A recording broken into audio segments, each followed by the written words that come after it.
আমরা আসছি অমি হুকুম পরপর 3-4টা পাহাড় পার হয়ে উপর নিচ অবশেষে পৌঁছালাম। আমাদের সাথে আছি আমরা 3 জন, আমি, নওশাদ এবং সাইফুল ভাই, সাথে আমাদের গাইড। যাচ্ছি সাইফুল ভাইয়ের কাছে। সাইফুল ভাই, কেমন লাগতেছে আপনি যে এত পাহাড় পর্বত? ঠিক আছে, 6 জন তো আসতে পারলো না, আমরা 3 জনই আসলাম। বাট এই যে আপনি 3-4টা পাহাড় পর্বত পার হইলেন, আপনি কি ধারণা করতে পারছেন যে আপনি আসলে পার হইতে পারবেন কিনা? পারবো কিছু করতে লাগছে, যদিও কখনো আসা হবে কিনা জানি না, বাট আনবিলিভেবল। আপনি অনেক খুশি, তাই না? ইয়া। নওশাদ দোস্ত, কি অবস্থা বলো, তোমার ফিলিংস বলো।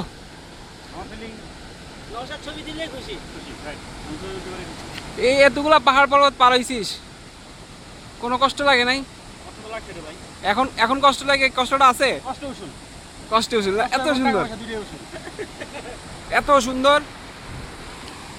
আপনার ভিডিও করতেছি, বুঝছেন? আপনার নাম কি? রতন। আপনার কি এটা ভাল লাগে? আপনি একা একা আসছেন, এটা ছাড়া আমাদের কোনো টুরিস্ট ছাড়া কি আসছেন একা একা? ভাল লাগে না? না দেখেন, আমরা কিন্তু 2.5 ঘন্টার মধ্যে চলে আসছি, ঠিক আছে?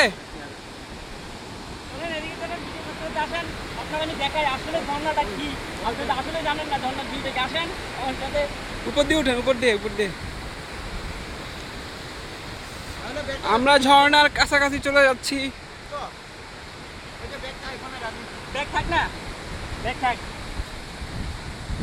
এই সেই ঝর্ণা আসতেছে, এই সে আমাদের ঝর্ণা, এই সে অসাধারণ একটা ভিউ। অমি হুকুম ঝর্ণা, চোখের পানি নাকের পানি সব এক হয়ে যাবে এখানে আস্তে আস্তে। না নামবো না। এখানে যদি আসতে চান, শরীরে যথেষ্ট পরিমাণ শক্তি নিয়ে আসবেন, নাহলে আপনাদের দ্বারা এগুলো হবে না।